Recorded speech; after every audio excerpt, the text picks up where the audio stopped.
Topic है हमारा Gauss की प्रमेय। गॉस की प्रमेय क्या है? किसी बंद पृष्ठ से गुजरने वाला कुल अभिलंबवत विद्युत फ्लक्स पृष्ठ द्वारा घिरे कुल आवेश का 1/एप्सिलॉन गुना होता है। ये है इसकी प्रमेय और इसकी फॉर्मूला है कि हमको क्या निकालना है कि किसी बंद पृष्ठ से गुजरने वाला कुल अभिलंबवत वैद्युत फ्लक्स जो है वो किसके बराबर है? पृष्ठ द्वारा घिरे कुल आवेश का 1/एप्सिलॉन गुना, कुल आवेश का 1/एप्सिलॉन गुना। तो ये फॉर्मूला हमारी बन जाती है फाई बराबर Q/एप्सिलॉन नॉट। एप्सिलॉन नॉट क्या है? निर्वात अथवा वायु की वैद्युतशीलता। ये हमने पिछली क्लासेस में देखा है कि वैद्युतशीलता होती क्या है। ठीक है, हमने मान लिया कि एक पृष्ठ है और पृष्ठ में हम कुछ चार्ज लेते हैं, तो इसकी जो रेखाएं हैं ऐसे बाहर की तरफ वैद्युत बल रेखाएं बाहर निकलती हैं।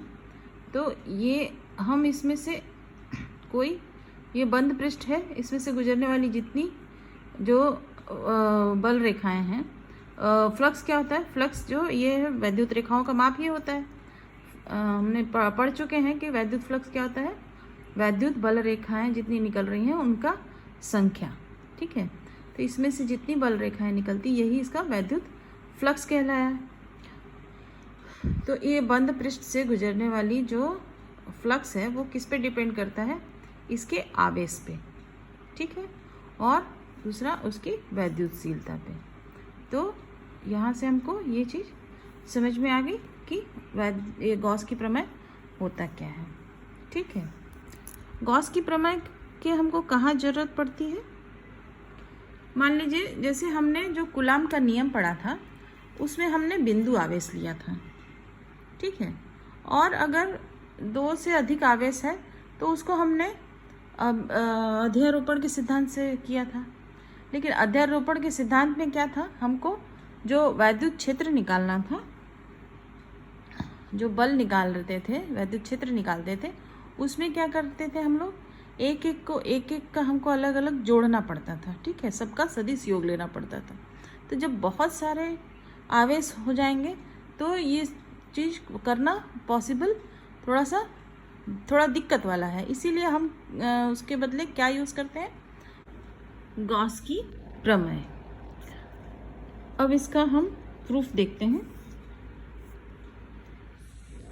प्रूफ जो है यहाँ से कि हमने एक पृष्ठ लिया है। ठीक है, एक बंद पृष्ठ लिया है। यहाँ पे एक बिंदु हमने लिया है, बिंदु O, जहाँ पर ये +Q चार्ज है। ठीक है, यहाँ से एक सरफेस पे एक पॉइंट लिया है P। ठीक है, और O से लेकर P तक की दूरी को हमने R माना हुआ है। R की जो दिशा है इधर, यही इसकी इलेक्ट्रिक फील्ड की भी दिशा यही है। ठीक है, सरफेस से जब इलेक्ट्रिक फील्ड की दिशा निकालेंगे तो ये इसी दिशा में निकलेगा, आर की दिशा में ही निकलेगा। ये हमने प्रीवियस क्लास में देख ही लिया है। तो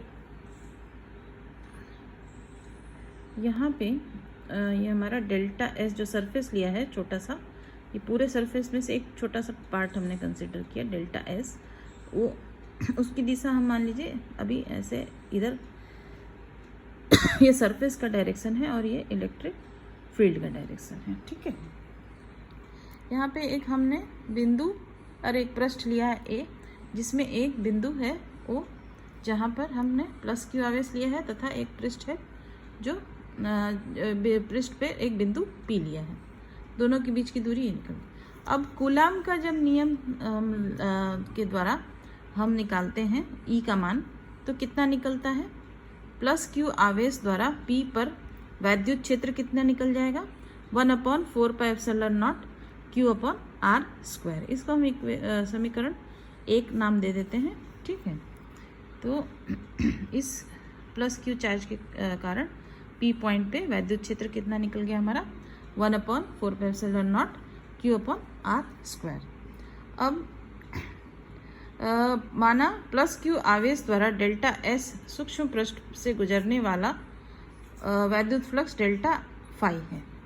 ठीक है, अब हमने जो गॉस की प्रमेय क्या कहता है कि ये इसमें से जो गुजरने वाला वैद्युत फ्लक्स किस पे डिपेंड करता है, यहाँ से इस इतने सरफेस में जो वैद्युत फ्लक्स है वो कितना है, डेल्टा एक्स, और डेल्टा एक्स किसके बराबर होगा, क्यू अपॉन एप्सिलॉन नॉट के बराबर, ठीक है ना।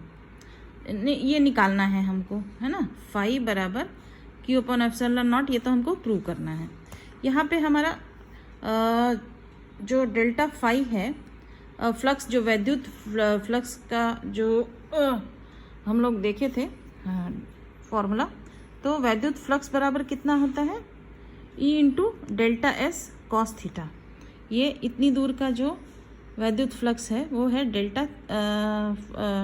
डेल्टा फाई, और डेल्टा फाई कितना होगा, इलेक्ट्रिक फील्ड इंटू वो जितने एरिया में से जो फ्लक्स निकल रहा है हमारा, तो इतने एरिया में से जितना फ्लक्स निकलेगा, ठीक है, और इन दोनों के बीच का एंगल कितना है, ई और डेल्टा एस के बीच का थीटा लिया है, तो ये हो जाएगा ई डेल्टा एस कॉस थीटा, ठीक है।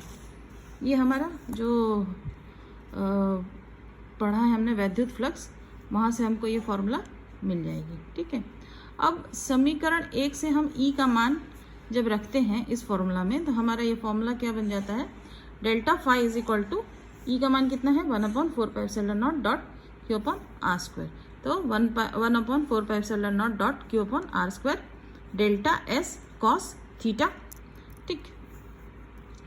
अभी अगर हम ये हमने तो छोटे से एरिया के लिए लिया हुआ है, अब हमको जब ये पूरा पृष्ठ लेना है, ठीक है, जब ये पूरा पृष्ठ का हमको निकालना है वैद्युत फ्लक्स, तो कितना कैसे करेंगे, इसको समाकलन करके करेंगे, ठीक है।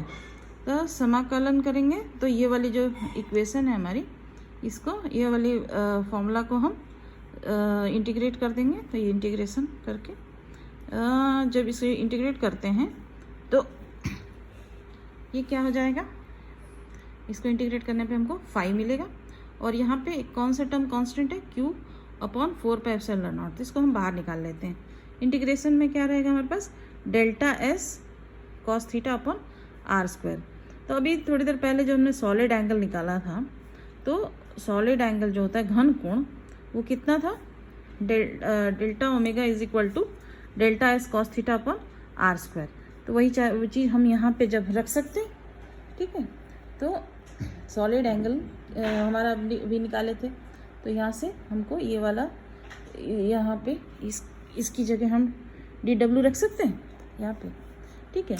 और DW का इंटीग्रेट करे थे तो हमको कितना मिला था, 4 पाई, इसका वैल्यू हमने निकाला था अभी थोड़ी देर पहले, 4 पाई। तो ये कितना हो गया, ये वाली जो हमारा जो ये वाला समीकरण है वो क्या बन जाएगा, फाई बराबर 4 पाई क्यू अपॉन 4 पाई एप्सिलॉन।